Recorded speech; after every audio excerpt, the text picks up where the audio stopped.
Business Recovery Series with Enterprise Uganda.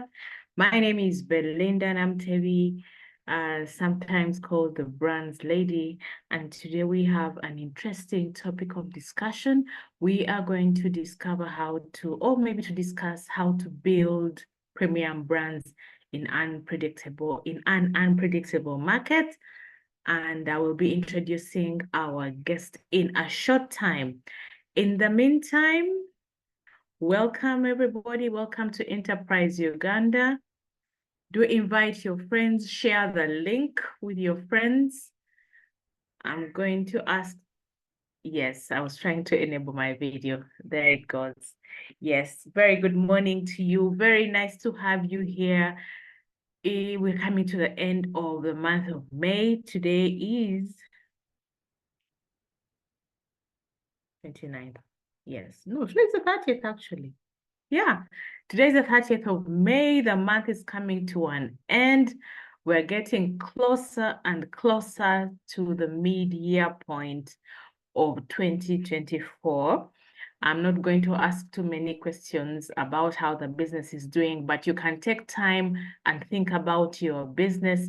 Think about all the discussions that we have had on the Business Recovery Series this year, and ask yourself if you have gained something, if there are some changes that you need to make, and maybe some information that you will need to move to the next level. And our discussion today is just one of those discussions to enrich our business experience, I can say. It's 1 minute after 9 o'clock. This Thursday morning. The weather is in Kampala. It's sunny. I don't think there's a sign of rain today.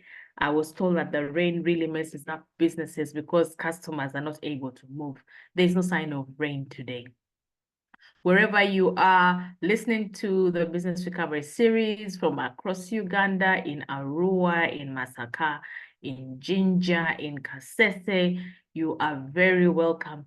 Please do share the link very quickly. We'll take the next 4 minutes to wait for our colleagues. Our host is already here. In fact, he's sharing his, his presentation already. This is an interesting doctor we are going to experience today. Yes, our guest is already here. Dr. Vicent Bakyenga, you're welcome. I'll be speaking to you in a short while. Can you hear me, doctor? Loud and clear. Good morning, Belinda. Good morning, Dr. Vincent. I will be asking you to come in shortly. We are receiving our participants for today. We are now at 30. We'll give it another 3 minutes, and then we'll be able to start off this discussion. Yes, as usual, take some time and introduce yourself in the chat. Tell us what is your name, what business do you do, who would you like to reach, who would you like to get in touch with, which network would you like to get into. You never know that the person that you need is right here on the call today. So let's have those introductions in the chat as we wait for our colleagues to join us. In 3 minutes, I'll be inviting Dr. Vicent. Yes, I'll be talking to him in a short while. Yeah, so we are now at 34. Do invite your friends, do caution them not to miss this discussion. It will be starting shortly.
Great. There we have it. So I would like to take this opportunity to introduce our guest this morning. Dr. Vicent Bakyenga is the proprietor of Cambridge. I'm trying to read the bio here. Yes, he is a proprietor of Cambridge Health. That is Cambridge Health Medical. Yes, that is the name. It is located at Forest Mall, and he's a medical doctor and a health systems expert. He lives in California. He's worked around the world. He's married to Doreen. He's married to Dr. Doreen as well. They have 4 children. He lives in Kampala, California, Kabale, and London. He's a man of many hats, and he's a member of BNI. We are blessed to have him speak to us this morning. Dr. Vicent, you're welcome. I'll start by asking you the difference between Vicent and Vincent. Take it away, Doctor. Thank you. Thank you very much, Belinda. A pleasure for me to be here. So there's really no big difference. My name is Vicent. My official government name is Vicent, but the name given to me by my father is Vincent. So they're actually both mine. They are both my names. Okay. As it happens. Are you in Kampala? Are you in London? Are you in California? I lived in those places, but I'm currently very much based in Kampala, although today I'm speaking to you from Kabale. Oh, how is Kabale, Doctor? Very cold and misty. I can imagine. Yeah, and very misty. Yes, great. please. Doctor, this is the Business Recovery Series with Enterprise Uganda. We meet here every Thursday to discuss business. We are privileged to host you today to share with us how to build premium brands in an unpredictable market. So I see your presentation is already on. So let's go. Our colleagues will join us as we go.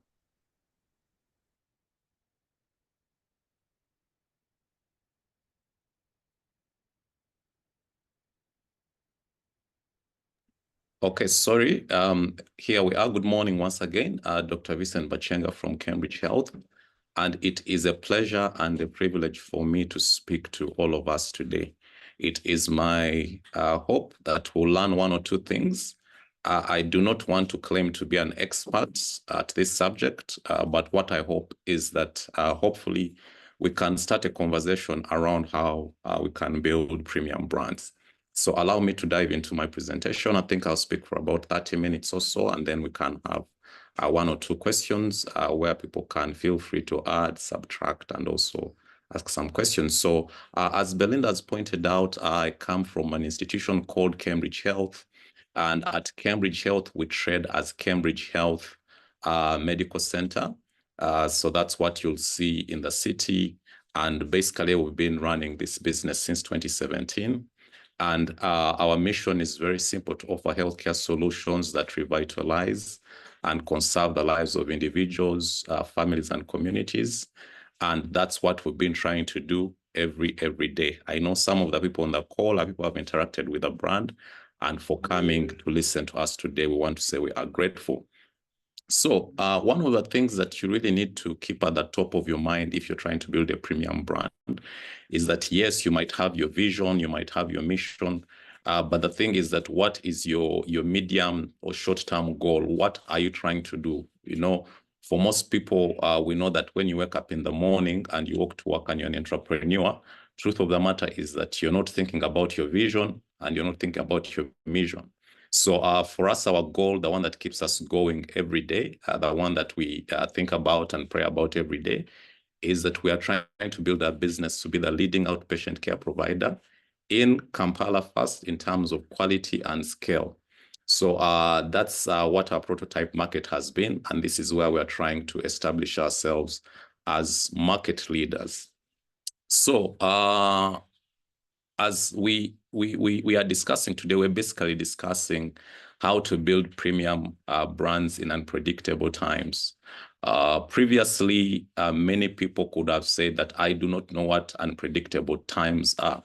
But maybe if I may ask for people to type in the chat, I know all the people here were alive when that happened. So maybe what do people think is happening in the chat? Belinda, you can read for me if there are any suggestions.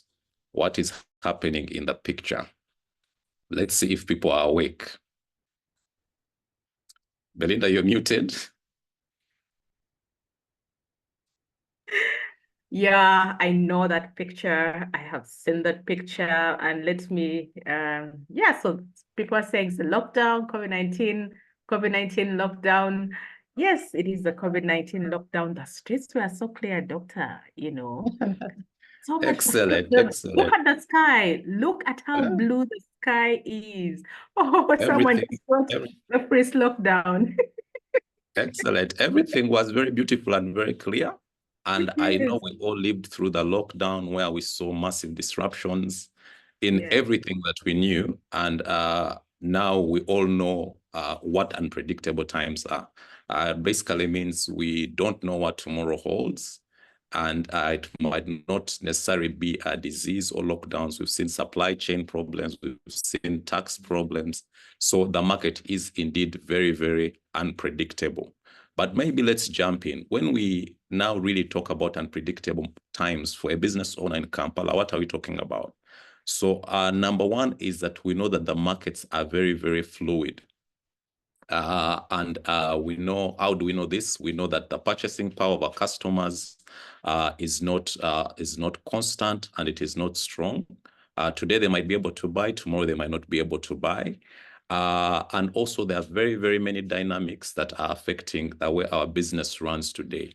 The second thing that we need to also remember is that currently we have what we call migratory customers.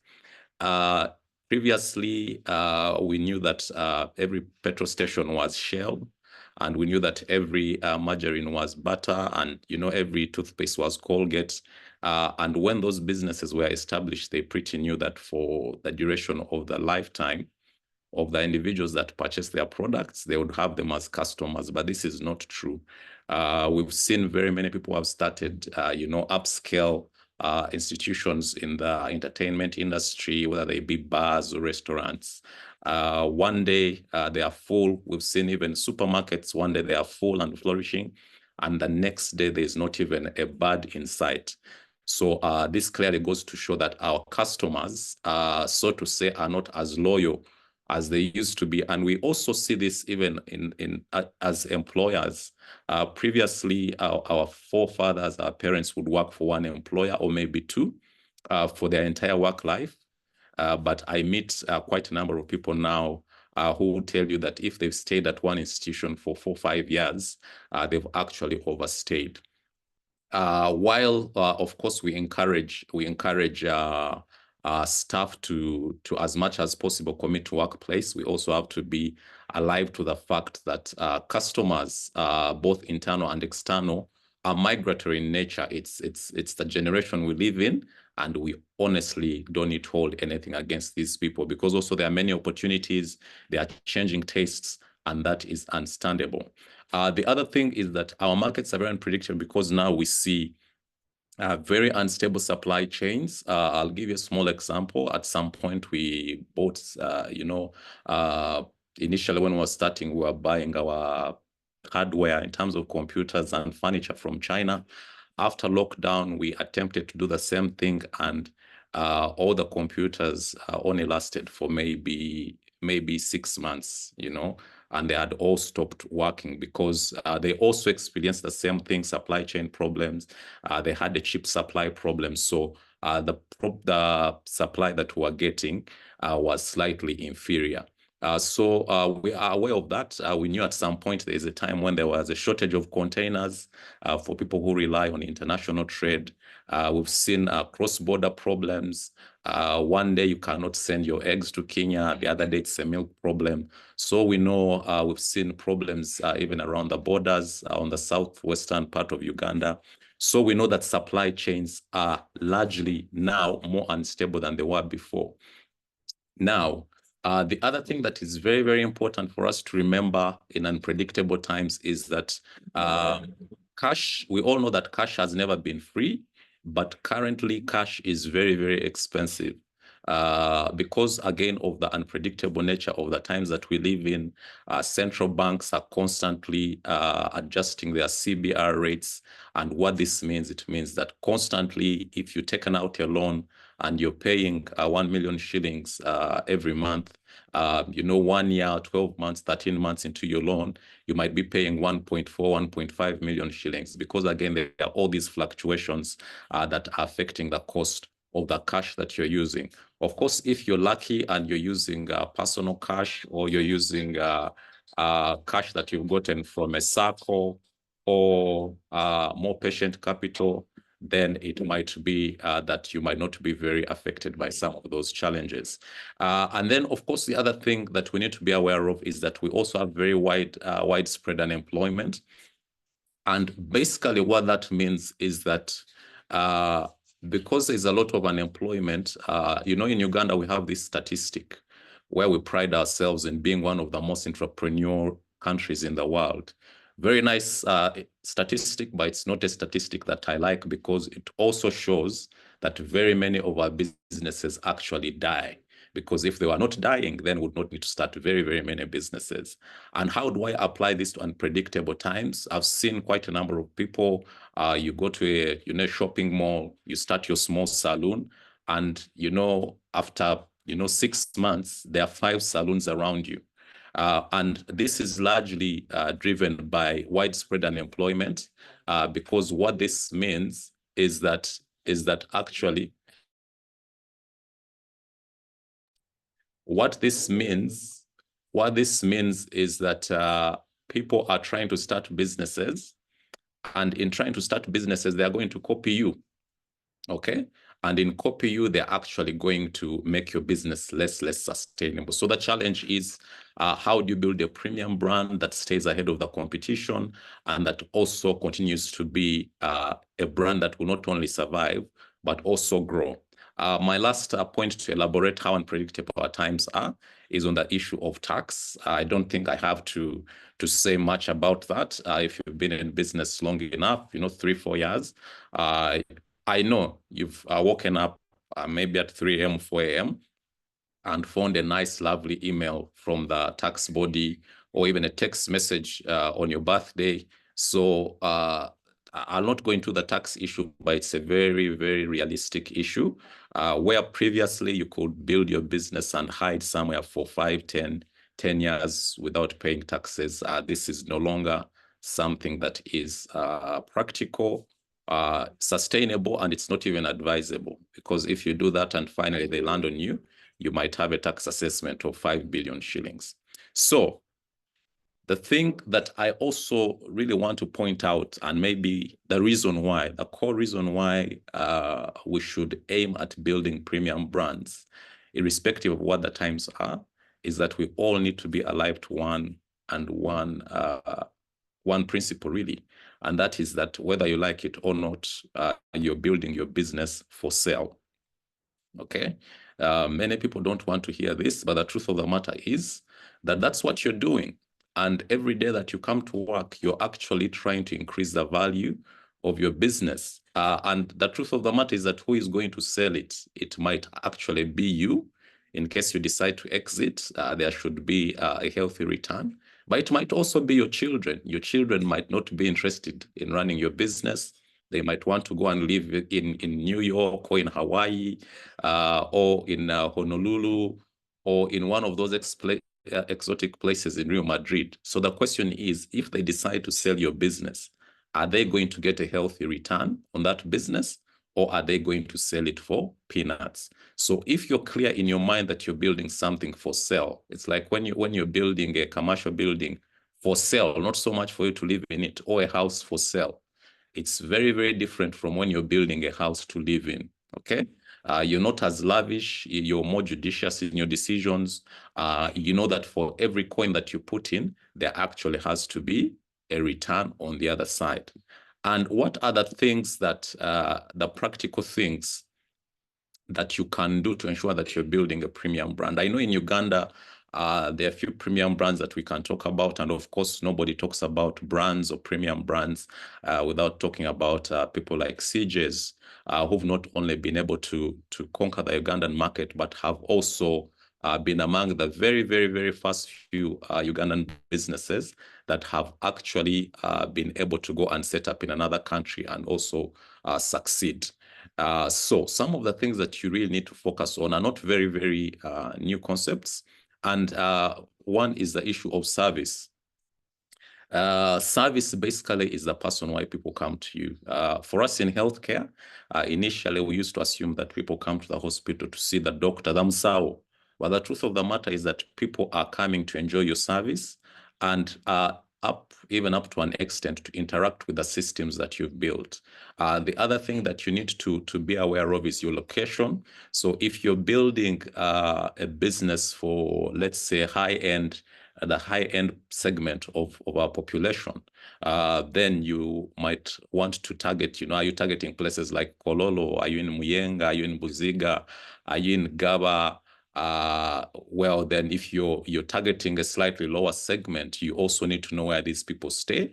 And if you say that I'm targeting people who live in slums, you also need to be able to know where those slums are and position your business accordingly. The other thing that we need to be aware of is that if you're intending to build a premium brand, you need to be aware and predetermine how you're going to grow. Are you going to grow vertically or horizontally? So vertical growth largely relates to growing in terms of footprints, in terms of location, in terms of outlets. And vertical growth really relates to growing internally. For us in the healthcare industry, this largely relates to growing in terms of services. Previously you didn't have an X-ray machine. Do you have it now? You didn't have a CBC machine. Have you bought it? You didn't have a specialist ENT, a pediatrician. You didn't have that. And also what you could also do is that you can actually literally grow vertically in terms of building. If you're occupying one unit in a mall, okay, can you occupy one floor and then occupy 2 floors and then 3 floors? Okay, you're growing at the same location, but you're growing in terms of your scope and also in terms of your space. The other thing that is very, very key, something that we take very, very seriously for us is the issue of pricing.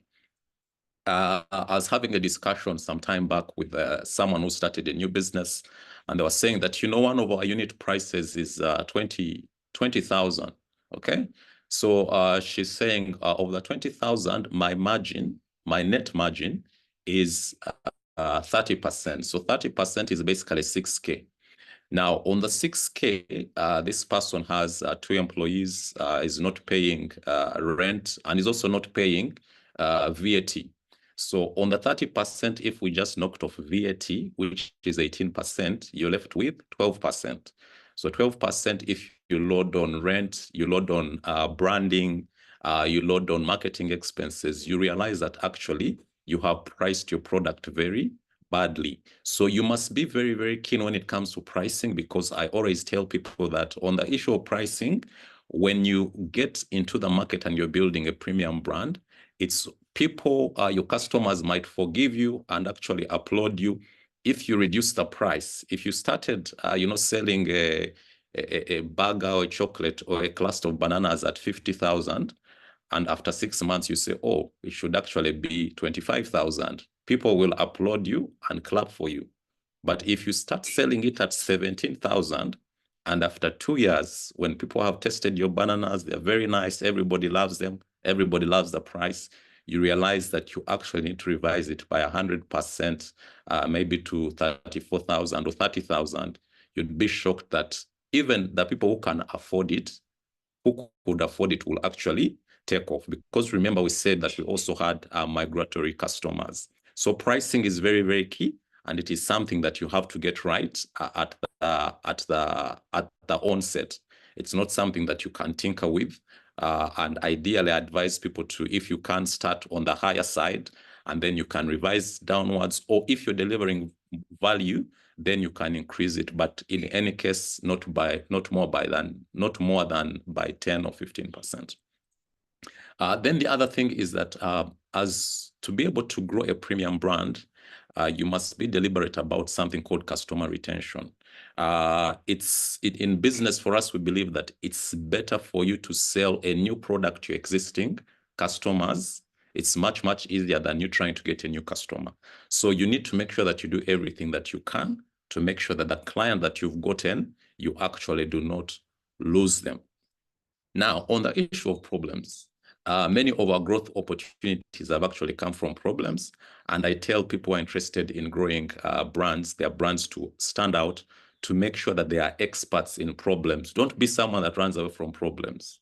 Find out where problems are in your industry. Find out what challenges your customers are facing. Find out even the customers that your suppliers are facing, and be the answer to those problems, because in those problems, that's actually where your biggest opportunity might be. And the thing that I want to implore the business people here is that ensure that you deploy your best resource, your best human resource, your best capital resource. Always deploy it on your best opportunities. I know we have this mentality where we get the strongest of our staff, or we get our best resources and we deploy them where we have the biggest problems. Yeah. If you know there's a problem, at URA, or there's a problem at one of your customers, most times we'll send the best of your staff there. Okay. That is good traditional thinking, but the reality is that if you want to grow a premium brand, you have to make sure that your best staff and best minds are constantly deployed where your best opportunities are, because that is where your growth in terms of brand will come from. And then finally, for you to really be called a premium brand, you must have some sort of social impact.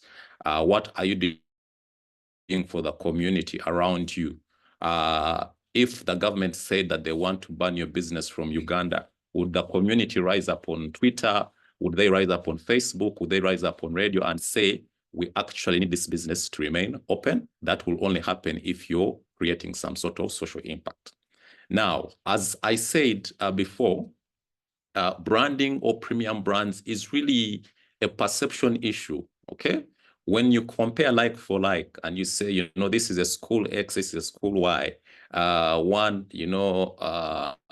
kids are paying 5 million shillings, the other one kids are paying 1 million shillings. Yes, there might be some differences, but the truth of the matter is that the reason why one is perceived to be a better brand is just a perception issue, okay?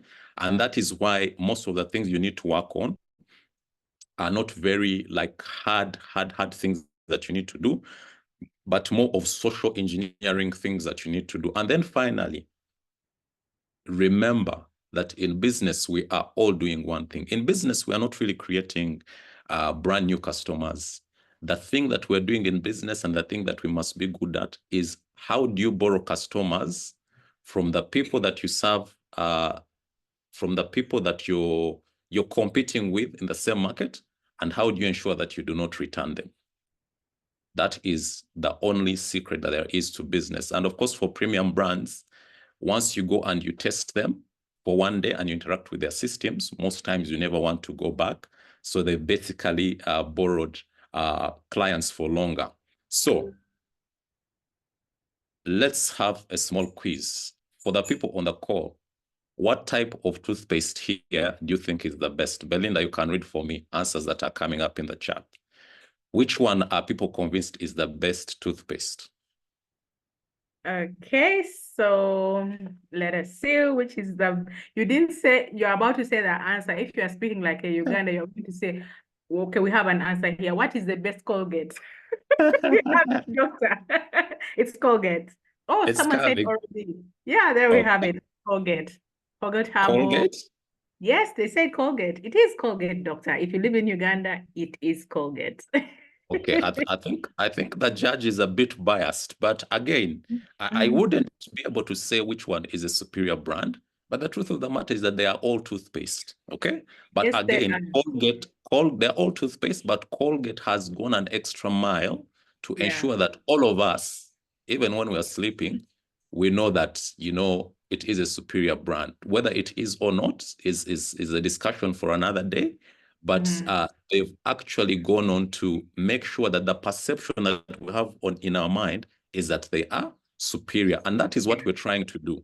Okay, you might not necessarily be the best brand, be the best at everything, but how do people choose you as a preferred brand over the other brands? So very quickly, for those of us that don't know a lot about Cambridge, so again, as Belinda pointed out, or as I pointed out, we started in 2017 with about 6-7 staff, and we've been able to grow that to date by over 10%.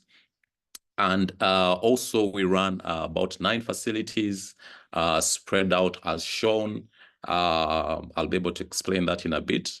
And since we've been in operation, we started 2017, we did about 4,500 patients that we saw. 2020 did about 17,000, 2021, 24. And as of last year, we had crossed the 90,000 mark. So again, those are small milestones that we've been able to achieve, of course, by ensuring that we are building a premium brand. So allow me to show this for a second, and then we'll carry on. So take about a minute.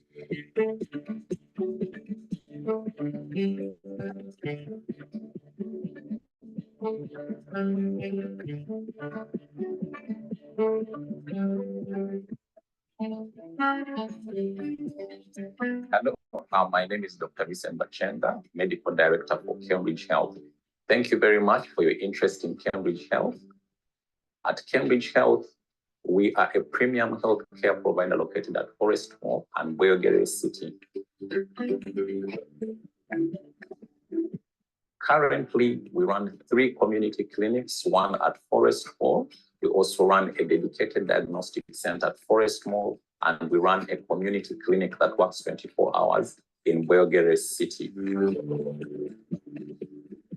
At our Forest Mall and at our diagnostic center, we are currently able to provide X-ray services, ultrasound services, Doppler services, diagnostic services. We also provide audiometry services, and we're also able to give you access to a doctor that you can see when you come to visit us.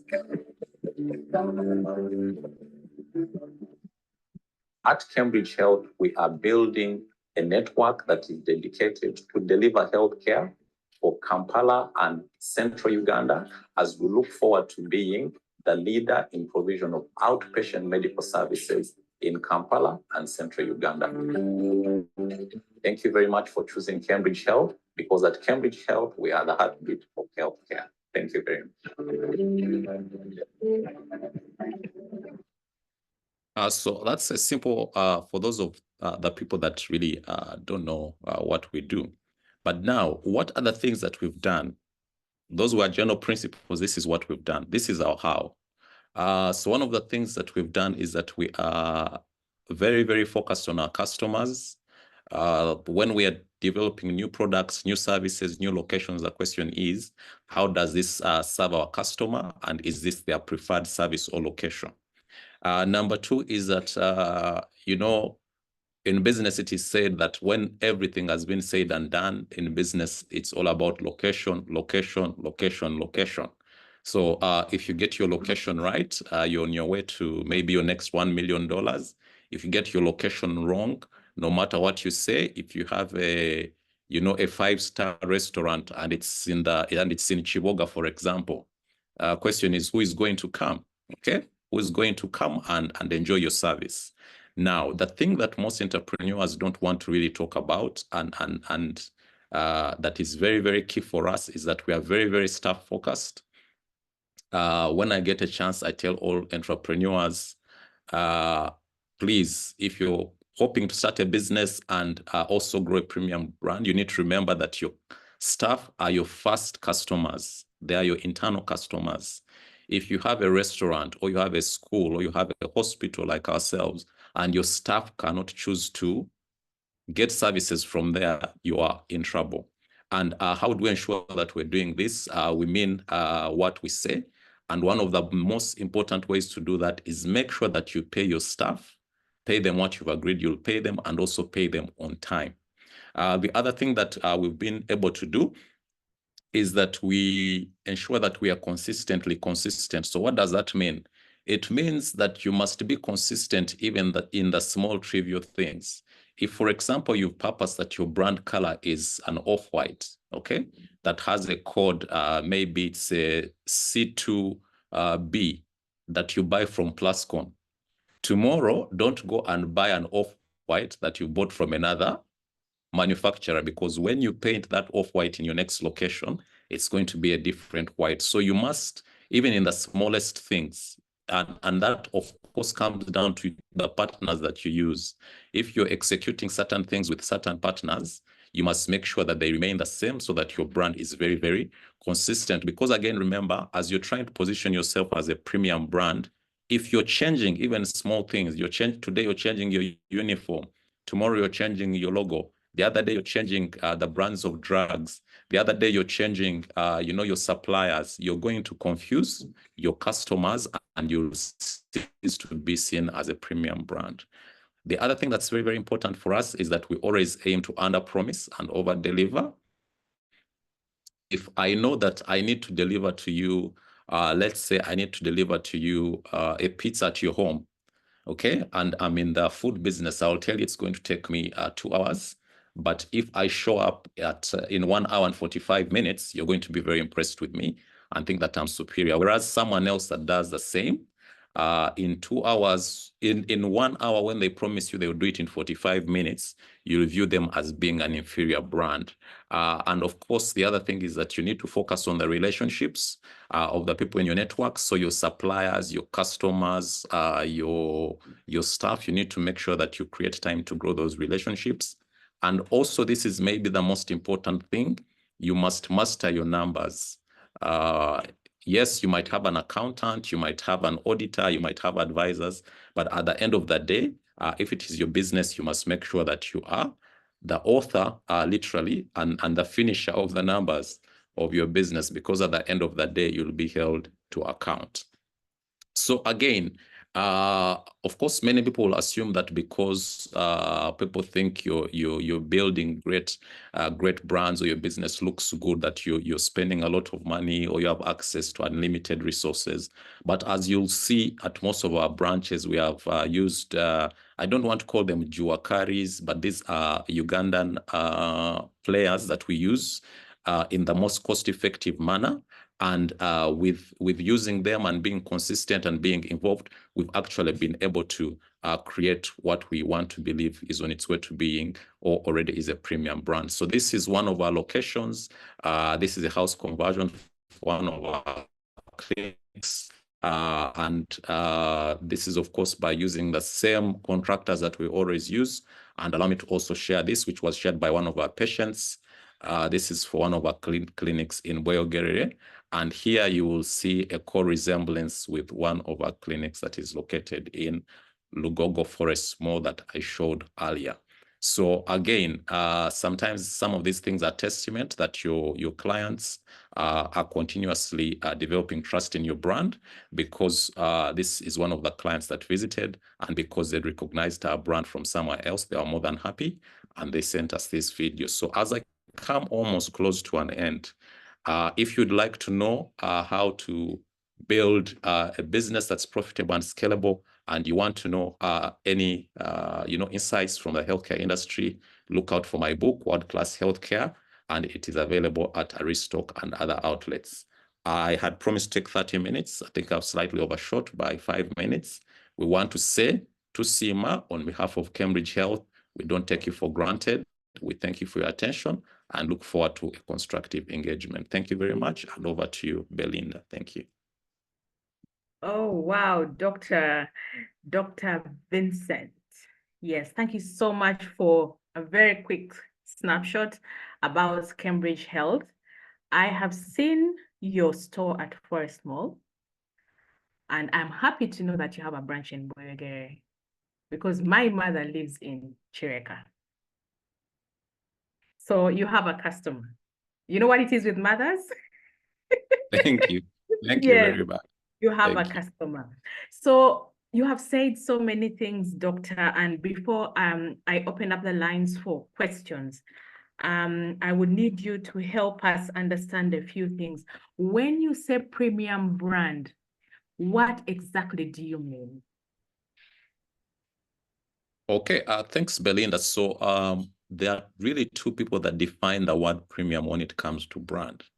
And these people, number one, are your customers. Okay. So do your customers feel that what you've built is a premium brand? If you increased your price by 30%, would they be able to pay for it? Okay.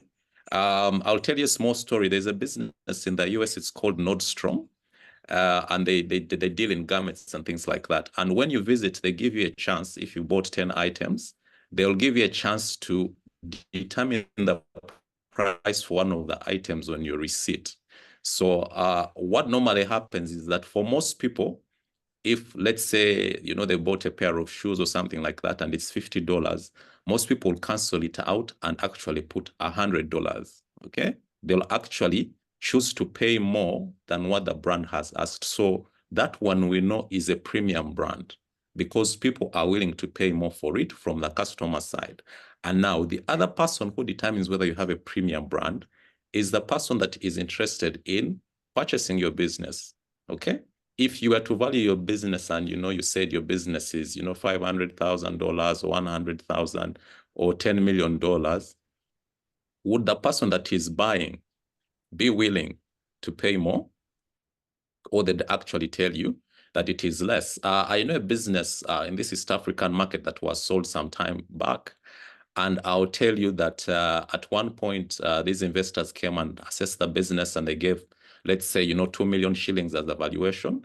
And then, you know, the gentleman that was selling the business decided and told them, okay, just give us 2 months, then come back and we discuss. And the only thing that he did is that he painted all his business locations, repainted them, put new signages, bought all the stuff, new uniforms. And when people, these buyers came back to reassess, the price had gone up by more than 30%.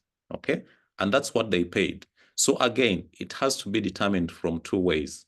The person that is interested in purchasing your business, okay, are they able to pay more? But also your customer.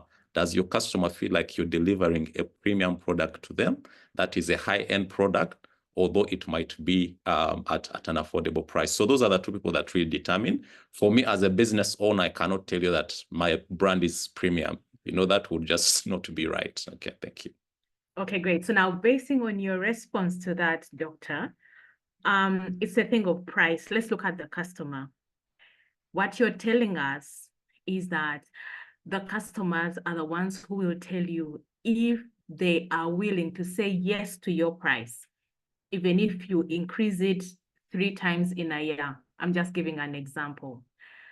Doctor, I want to ask you, is the Ugandan market ready for premium brands? Are there customers in this market who can pay, I don't want to say a high price, but a good price from your experience?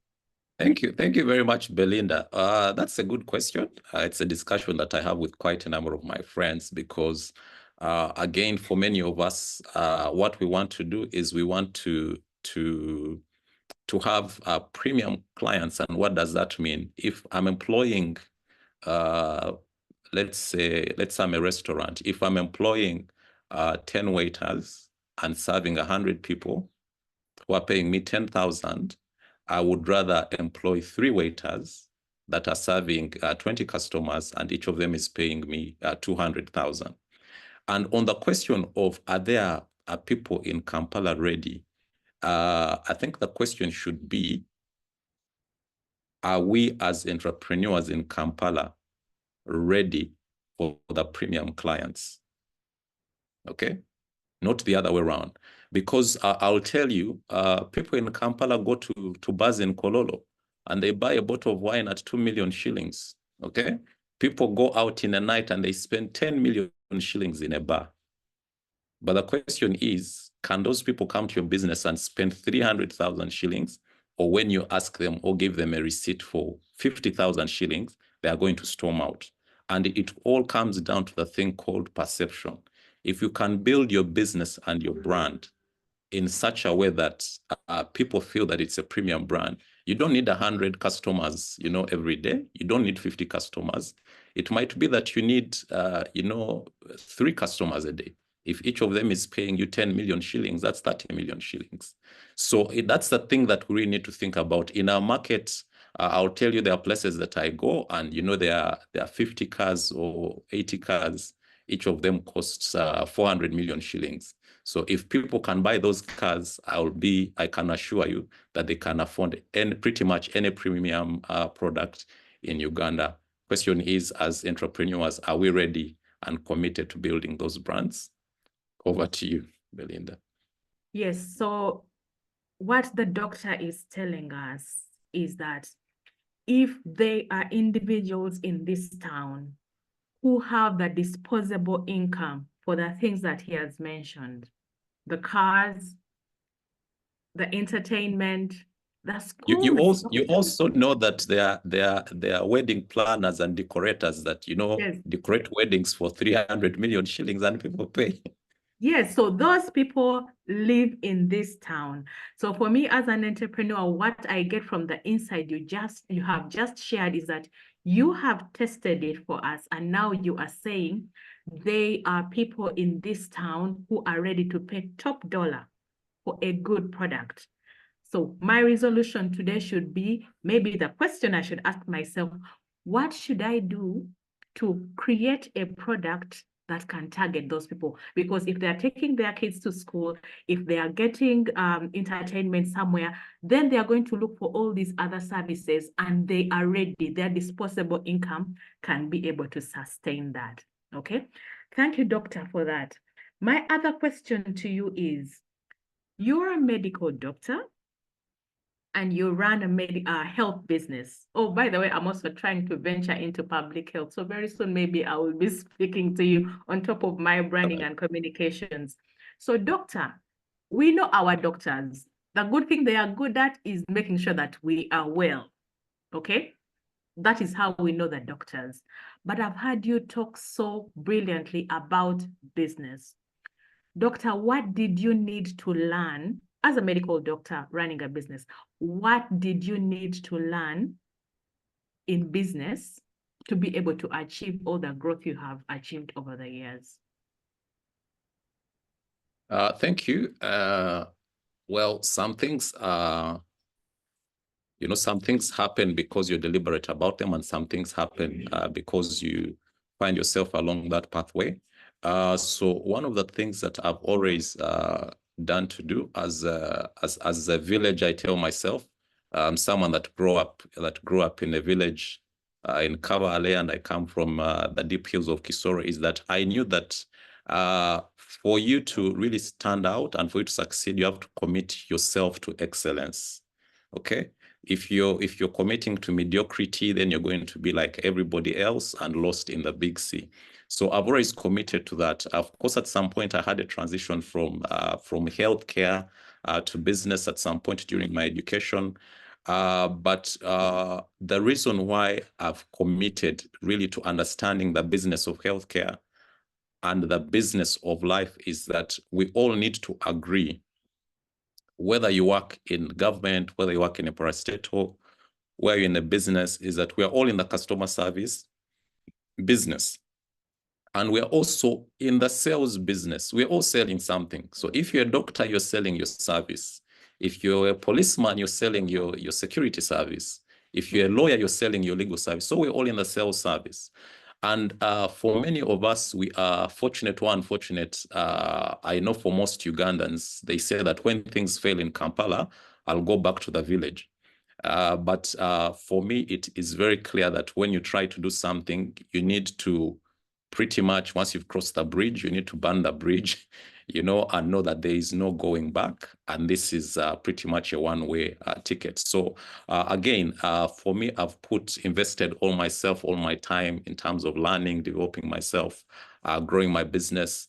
I know very many business people have something called a side hustle. Personally, I'm not saying they're bad, but if you have a side hustle, you should have a plan to transition it into a full hustle. And for me, healthcare and Cambridge Health is a full hustle. And that is the hustle and nothing but the truth until maybe a later date. So again, committing 100% to your business will really help you to not only become a market leader, but also become an expert, sort of to speak at what you do. Thank you very much, Belinda. Okay, so what the doctor is telling us is that most of us go to school to learn how to do a certain profession. But if we commit to doing business, then we have to commit to learn. Yeah. Doctors can treat people, they can get well, but in the treatment of people, there is a business case that you can take advantage of and actually do business. Okay, so doctor, I would like you to take us, if you can project your slides again. There's a slide where you showed us the trajectory of Cambridge Health and how you have grown. I may want to ask you some questions about that growth trajectory. So please project that slide again. Oh, we have questions in the chat. Well, yes, doctor? Coming up in a minute. Yes. Thank you so much for all the engagement that is happening in the chat. I will have some time to read. Okay, yes. Here we are. So, and for the benefit of everybody on the chat, Cambridge Health has been here for 5 years. 7 years. 7 years. 7 years. Yeah, this is up to 2021. Okay, perfect. Yeah, so it's been here for 7 years. We have information up to 2021. And the good thing is that this information covers that very critical period of the COVID lockdown. So I'd like to ask the doctor a few critical questions. In 2017, I see that you reached 4,500 people. In 2018, you almost doubled that number. What did you do? So what did we do to be able to grow that number? So 2017, 2018, that was basically 1 year of business. And again, as I pointed out, for us in the healthcare industry, we have quite a number of partners, majority of them being insurance partners. So 2017, 2018, that's when we were able to sign on quite maybe 1 or 2 insurance partners, and that helped our growth. Okay, perfect. In precise terms. Yes, and I see that you've almost doubled. You've almost increased your impact by almost a proportionate number up to the first 5 years. You know, when a business starts, we give it 5 years. Okay, so about businesses surviving your birthday, you did survive your 5th birthday, and you have a T-shirt with 24,480 lives to show for that. Okay, so apart from the business, I know, so you got insurance customers to come on board, and then we went through the COVID lockdown, okay? So of course we know, because you're a health business, you're an essential service, it was almost obvious that, yeah, people would be able to come to you. Now, in these 5 years, as you were growing, what other aspects of the business did you have to deal with in form of challenges? Talk to us about the growing pains of this business in these 5 years. So thank you. So for growing pains, we might talk until next year. The pains have been very, very many. So number one, when we began, we'd raised some little money from sale of small pieces of land and things like that, and savings. And you know, by the end of the first year, I had about 5 pieces of land. I'd sold all of them in my consultation room just to pay salaries. You know, it's the 28th. You've committed to pay salaries, they are not there. So I sold all of them. You know, they give me money, I put it in my coat, go to the bank and pay people's salaries. So that was one. And the cash flow problem was so real that at least 1 or 2 times, there's a friend of mine, a good friend of mine, whom I knew was employed, and he had a circle at his workplace. So I, on a number of times, went, you know, bought him lunch, you know, after lunch, you tell him, you know, I actually need you to borrow money, not for you, but for me. Yeah.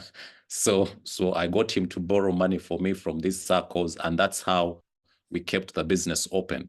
And maybe, and very, very difficult, you know, you're praying for, you know, how do I pay the rent? How do I pay the salaries? Very, very painful, all up until the point of COVID-19.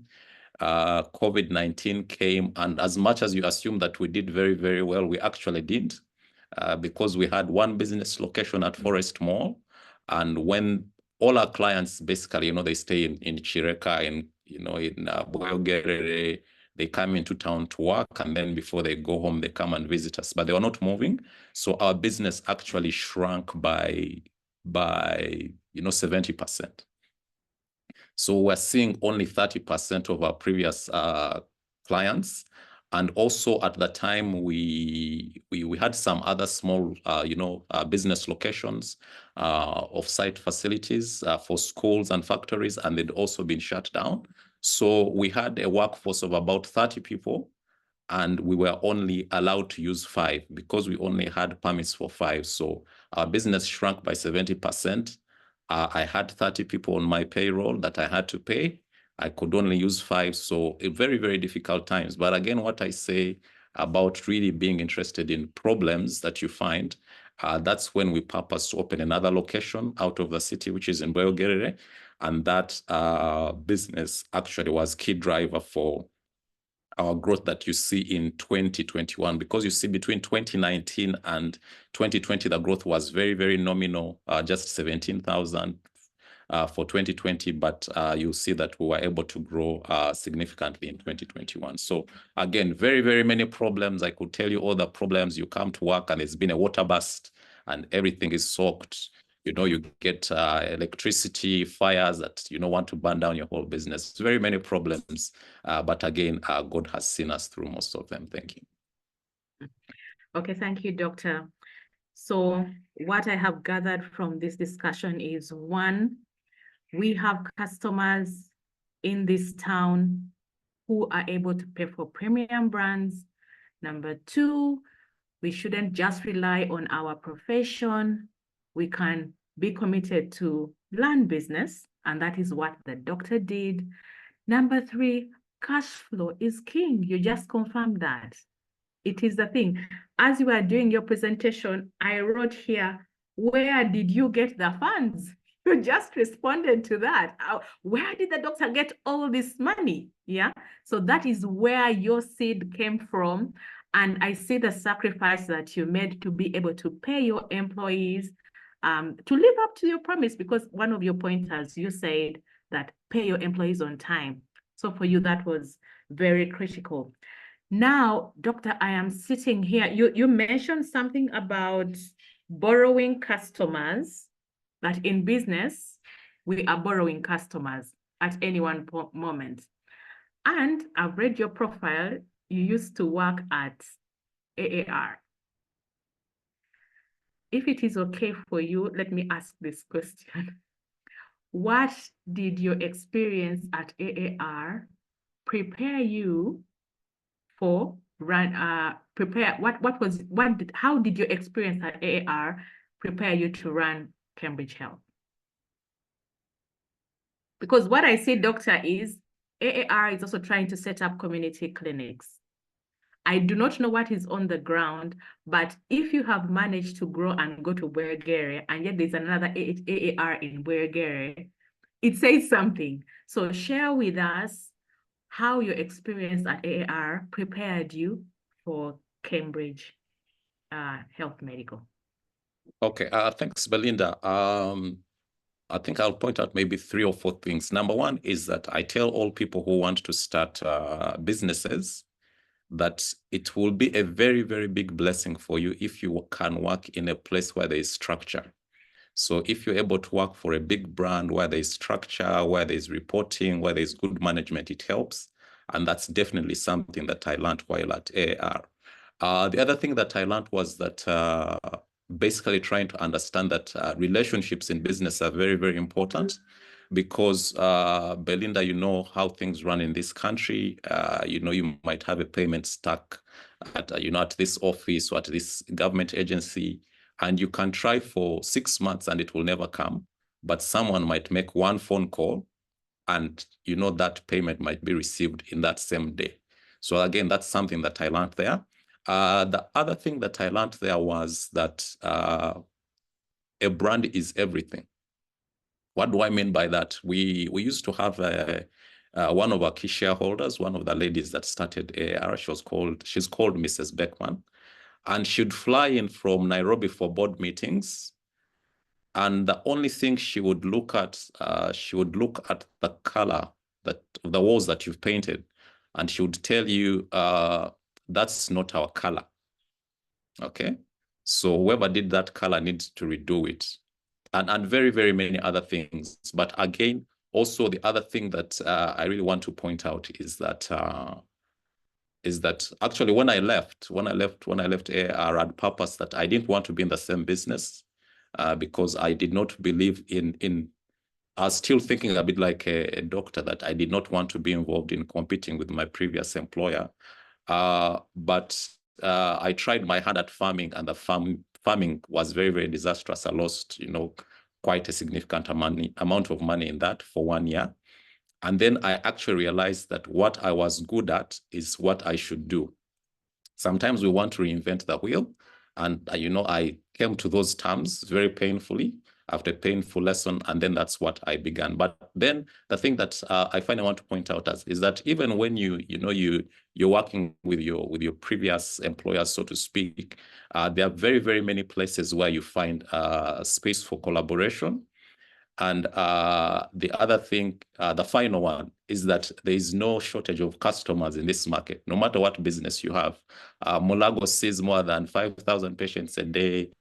Zambia sees more than 3,000. Rubaga, same number. So there is quite a significant number of customers in this market. You just need to position yourself correctly and purpose to give the customers that choose to trust you the best service that you can. Thank you. Perfect. Yes. And I just read your biography here, and your keys to success are planning, relationships, prayer, budgeting, and teamwork. Doctor, thank you for all that you are sharing. We are having a really insightful moment with you here. I have people's hands up. I have comments in the chat. So I'm going to open up for you guys to ask the doctor some questions. We have 29 minutes. I'll start with Millie Katana. Very quickly, please switch on your mic and ask the doctor your question. Millie? Millie? Okay. Kawe Kwa Douglas? Yes, I was muted. I'm on now. Okay, yes, Millie. Thank you very much, Dr. Bakyenga. Quick question on ability to pay. You mentioned that at the beginning of your talk. I also work in the health sector, and my biggest challenge, Dr. Bakyenga, is the purchasing power of my clients. My clinics are in Masaka and Lugazi, and these are agroeconomies. The ability to pay in the health sector. How do we navigate around this? Thank you very much. Okay, Yeah, let's take. Let me take two questions, and then I can answer. That's what I was going to propose. Kawekwa Douglas, please ask your question. Please unmute and ask your question, Douglas.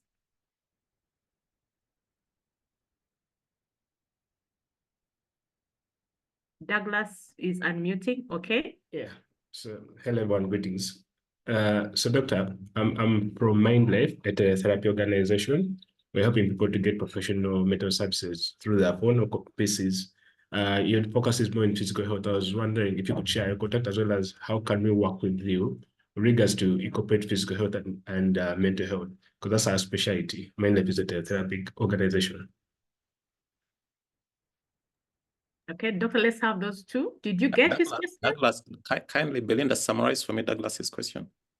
Douglas is a mental health professional. He would like your contact and maybe ways that you can work together. If I got Douglas right. Okay. Thank you very much. Thank you. Belinda will share my contact in the chat. And for Millie, who's dealing with agro farmers. So what happens is that most times in business, I'll tell you that, in my wildest dreams, I never thought that I would be running this kind of business because I had very, very different plans. But what happens is that if you've purpose that you want to do something, you must develop a product for your existing customer. Okay, so if you're dealing with agro farmers, you cannot run the same model as you run in Kampala or other places, because I know that there's a lot of potential in those spaces, because you can deal with, with the people that purchase from them, whether it's, the sugarcane guys or the coffee people. There's ways how you can structure your business, because remember, the most important thing for your business, number one, is that it should remain open for as long as possible. Make sure your business does not close. But also number two, your business must be profitable, because if it's not profitable over medium, long term, there's no point why you should keep it open. You should, ideally shut it down. So make sure you find a profitable model and then find ways to scale it. And I can have a chat with you maybe much later on around that. Thank you. Okay, we have loads of questions in the chat. Let's see. Can the doctor share his contact? Doctor, please type your contact in the chat. If as I go through the questions here. That is okay, Douglas. The doctor is sending his contact right now. Molly Naisanga, any delivery services for the book, doctor? Do you deliver the book? Please let us know. It can also be delivered. I'll share contact for delivery. Yeah, so people are saying Aristo closed. No, it only closed at Acacia Mall. I think other branches are open. Colin Semakula. I think the closure of Aristo speaks to something that you mentioned as one of the indicators for business in our country. The tax issue and so many other things. Yeah, so Aristoc is open and it has the doctor's book. Some customers can afford premium services, but they may not be premium customers. Any comments about that, doctor? That's one of the questions you will respond to. Kotsin Dagere, how do you target consistent premium customers for your business? I think that is you can also get that, doctor, and I'll also take Martin's. How can one learn how to build a simple working business system? And doctor, how did you learn how to build such a working system? Doctor, this system seems to work. Tell us, how did you build it? Very simply. Over to you, doctor. Okay, thank you very much. So how do you build a working system? You must purpose to build the system. Okay. Again, you remember I talked about that issue of cycles. Many of us, your business is growing, but you're not there. So someone else is growing it. One of the things that I'm very interested in is in the culture. What culture are you building? What systems are you building? And ideally, you're able to build those within the first 2-3 years of your business. After that, if you build a wrong model, and we all know that a model or a mold is the core foundation for industrialization. If you see this cup, factories are able to churn out 10,000 of these a minute because they've built a model. So if you build a good model, you're on your way to success. If you build a bad model, you're going to replicate a very, very bad model. And again, I don't want to, repeat the issue of taxes. It's, everywhere for everybody to see. And those are some of the challenges for the space in which we work. There might be premium, people are able to pay premium, but they are not premium. I think for you as a business owner, it's not, for me, it's not my responsibility to, to judge the morality or to judge my customer. Yeah.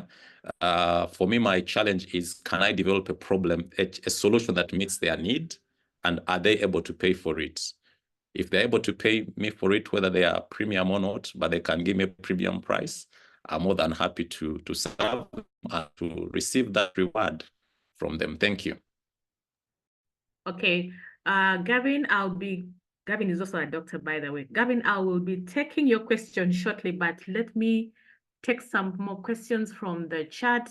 Dr. Colin is asking, how have partnerships benefited growth of Cambridge Health? You did talk about the insurance partnerships, but maybe you'll also touch on other partnerships that you have had. Any good books you recommend for customer service, pricing in the service industry and branding? And then people are asking for your contact. The doctor has shared his contact. And and you're going to tell us about BNI and how it has benefited you. Let's take those, doctor. Okay, good books. If you're interested in good books for brand and business customer service, two books. There's a book called The Brand Story.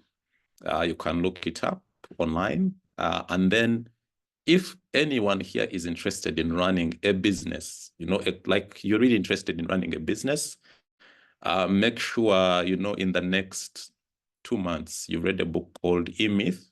It's by a gentleman called Gaba. It will teach you everything you need to know. And if you can just deliver 10% of what you learn in that book, I can assure you, you'll be on your way to being a millionaire. Now, partnerships, there's nothing you can deliver without partnerships. There are, I'll tell you, we partner with our clients, we partner with our suppliers, we partner with regulators for healthcare. We partner with everybody. We are partnering with Enterprise Uganda. So for us, we are all about partnerships, because again, they say that, if you want to move very, very fast, you should walk alone. But if you want to go very, very, very far, then you should find people to walk along with. So for us, we are open to all partnerships, and we know that partnerships will take us very, very far. So again, very quickly, BNI. So BNI is Business Network International. We're a group of business owners that meet to support each other. We meet every week, and we also open up opportunities for each other.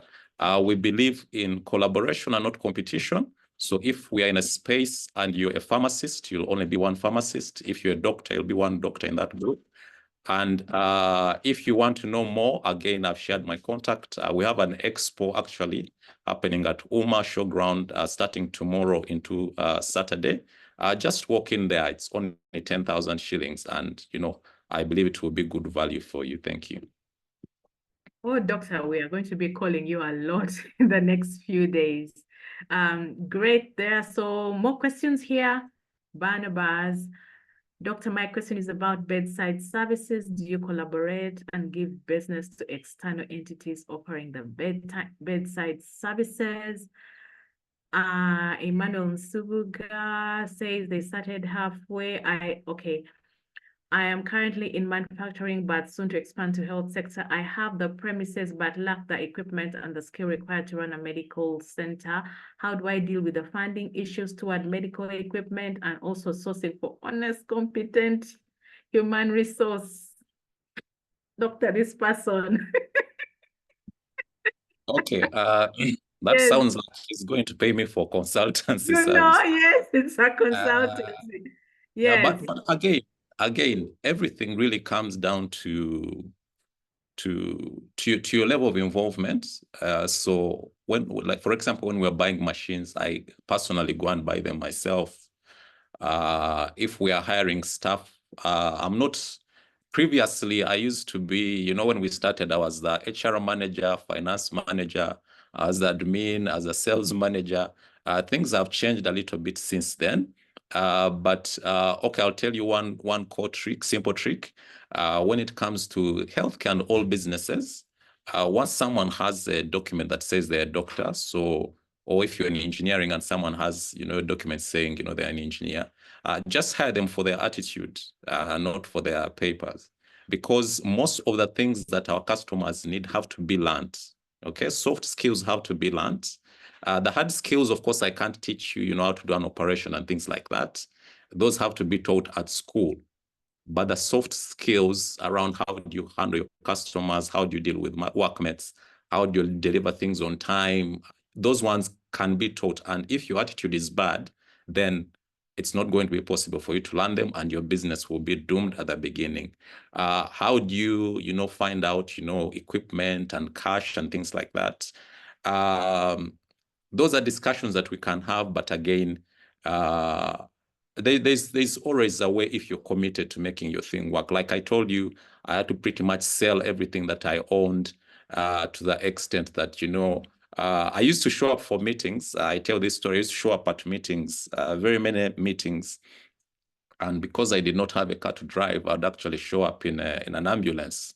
Yeah, because that's the only car that, we owned and the business owned. So that's how I showed up. And, people ask you, why are you doing this? Of course, my story used to be, I'm trying to help, to put my brand out so that it can grow, because, it was all branded and things like that. But the truth of the matter was, that's what it was. So if you purpose that you're going to grow your business, even when there is no money, you'll find what you can sacrifice so that you can actually grow. Thank you very much, Belinda. Yeah, so when you drove the ambulance, you are never stuck in traffic, right? You're not allowed to put on the siren unless you have a patient. So You were honest, doctor. absolutely, absolutely. Okay, great. Let's finish the questions in the chat. I beg your pardon on the second book you just mentioned. Okay, E-Myth yeah, that's the E-Myth. There's E-Myth Revisited, by the way. There's the E-Myth Revisited version. And we are done with the questions. So now to you, Dr. Gavin, I need to find your hand and ask you to unmute. Ask the doctor your question. Wow. Thank you so much, Belinda. Yes, Joseph Gavin Nyanzi is my name. Medical doctor with a passion for tourism, tour and travel. But my question, Dr. Vincent, thank you so much for a very informative submission this morning. My question is still in line with the health sector. I'm affiliated to a medical facility that was started by a church organization over 10 years ago. And so for over that period of time, they've been offering like charity services to people that do not afford these services. But then over time, I think they've realized that this may not be sustainable. They've been receiving a lot of donations. And so at this point in time, they are trying to get into a place where they're able to offer a quality services for the people that can afford it, so that they are able to subsidize for the community that can't afford the same. So my question to you is, how can help this team of people that have for a long time been actually offering services at a very, very, very cheap price, because the people cannot afford the services, but now they want to really turn on the business arm of that same business to be able to grow. Yes, thank you very much. Thank you very much. Yeah. Thank you, Dr. Nyanzi, and good to see you here. I think you've almost already fixed 50% of the problem, because what needs to happen is that once you understand that you're delivering a free or a social service, you must actually establish a business model that finances that social service. Okay. Yes, there might be donations and things like that, but again, we know that those are not very, very sustainable. So the only thing you need to figure out is that how do you make sure that your business model is profitable enough to sustain your social service? I know, I think there's a big hospital in Tanzania chain, I think called Gertrude's, and maybe one or two others that actually have premium clinics, high-end clinics, maybe let's say in Kololo, where they charge a lot of money, and the money that comes from there actually say helps people in slums and things like that.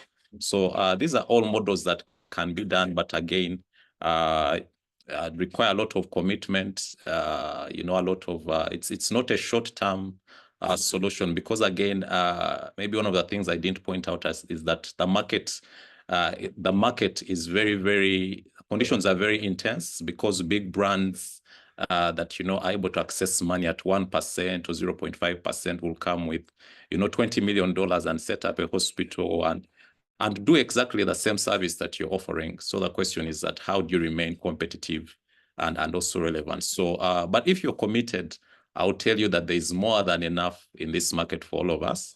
And what you need to do, make sure you're around, because hopefully when the oil comes or when the gold comes, you know, your average purchasing power for the average Ugandan will increase, and will, if you're in business, we'll all live to smart. Thank you very much. Great. I also wanted to say that Nsambia Hospital has the same business module where they do charge their private clients a little bit more so that they can be able to offer a subsidized service for the others. Doctor, how do you, I don't want to use the word balance, how do you manage your work and family life? I see you're a family man. How do you juggle that as an entrepreneur? So how do I juggle my work and my family life? So it's not very, very simple, because I'm blessed to also be someone that works with my wife. So my wife is also a doctor. She works with us. And what we do is, how do we juggle that, is that for the first 2 years, we could not afford to hire doctors. So my wife and I saw all the patients that we saw. And basically what that means is that when she went to church on Sunday, I didn't. And when I went to church on Sunday, she didn't. Or when I showed up for a wedding, she didn't. And things like that.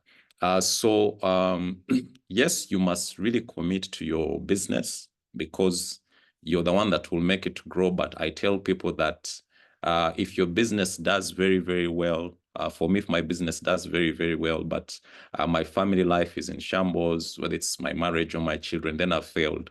So my primary role and how I measure my success is not, you know, by how many staff I have, how many locations, but by the level of harmony and planning and also sustainability that I'm delivering to my family. So family first, and then business next. Thank you. Okay, doctor, what keeps you awake at night? I do sleep very, very, very soundly. You know what yeah, I mean, as an entrepreneur. As an entrepreneur. Yes. As an entrepreneur, one of the things that really, really for me, that really disturbs me is inflation. Mm-hmm. Okay, because what happens is that because of inflation, if I'm making, you know, from you 100,000 shillings, and I'm paying, let's say, expenses of let's say 90,000, so I'm making 10,000. The truth of the matter is that, you know, 3-4 years down the road, you still want to pay me 100,000, but my landlord, who charges me in dollars, I'm having to pay more in terms of shillings, and also because of the reduction in the purchasing power of the shilling, I ideally have to pay my staff more. So, you know, I'm always caught in between that, you know, rock and hard place.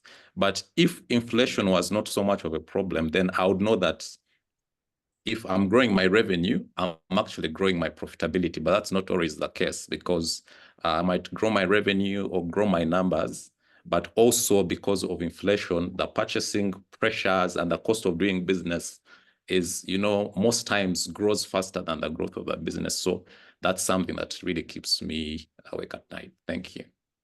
And it's one of those balls that's out of our control. I mean, you did mention that the CBR is always changing. So these changes just fly over our heads, and you just have to keep on adjusting the elements in your business. Probably my last question to you, Doctor, how are you preparing for succession? Have you started thinking about it?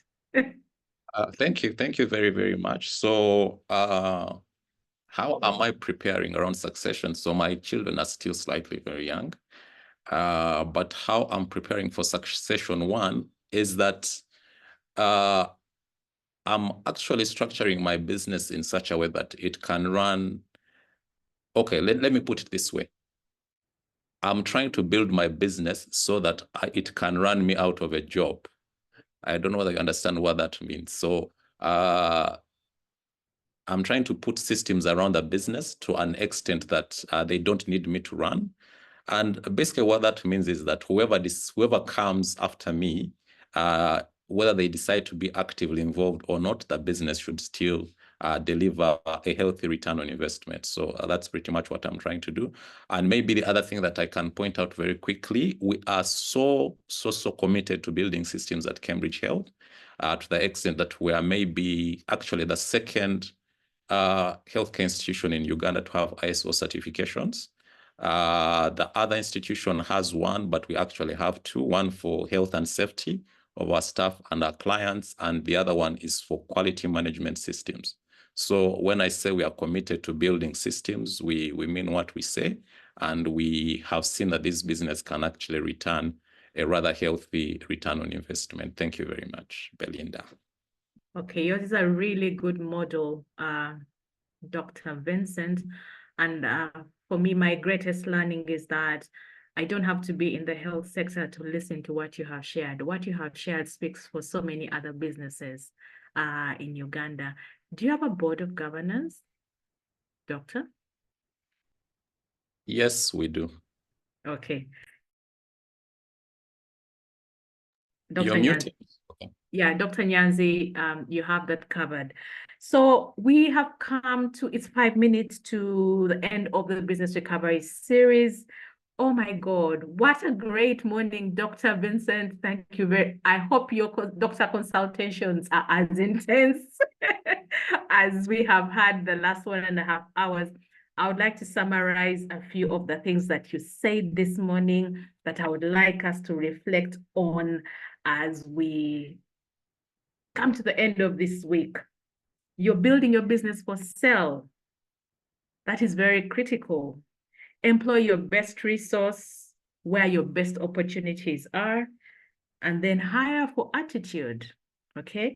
Hire for attitude, someone who can learn and be able to make the business better. And if you're still working at some place and you hope to learn a business, appreciate the structure at your workplace, build relationships and collaborations, and commitment. Doctor, you have said commitment like 10 times. It must be a big value of yours. This presentation has been worth our time, like someone has said. Dr. Vicent Bakyenga, thank you so much for opening up your heart, for being very authentic, for allowing people to call you. It doesn't have, we know you're a very busy person, but yes, the doctor shared his number.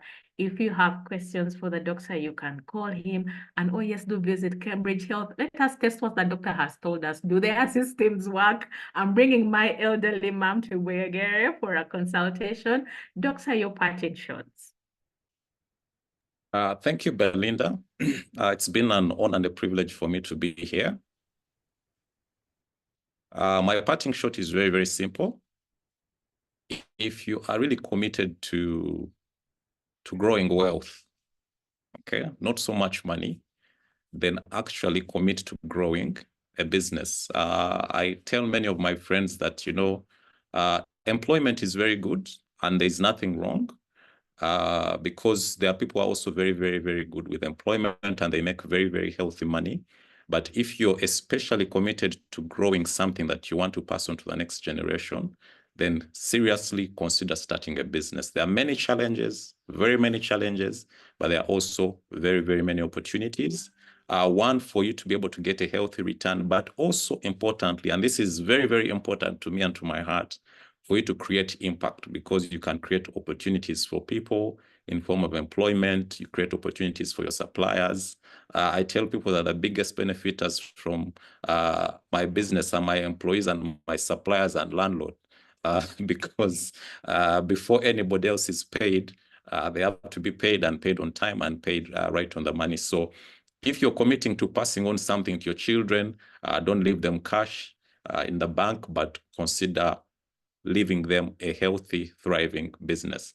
Thank you very much, Belinda, and I wish you all a blessed day. Great. That is Dr. Vicent Bakyenga from Cambridge Health Medical. They do have a branch at Forest Mall, and they also have another one in Weyogere. visit the doctor. Let's test his systems. Let's see if they work. He has shared his contact. Do call him if you need to ask him further questions. It's been the Business Recovery Series with Enterprise Uganda. My name is Belinda. Thank you so much for your time for the last 1.5 hours. We will speak to you next week on Thursday, which will be in June. Okay, so I wish you the very best as we come to the close of May, and have a great day. Bye-bye for now.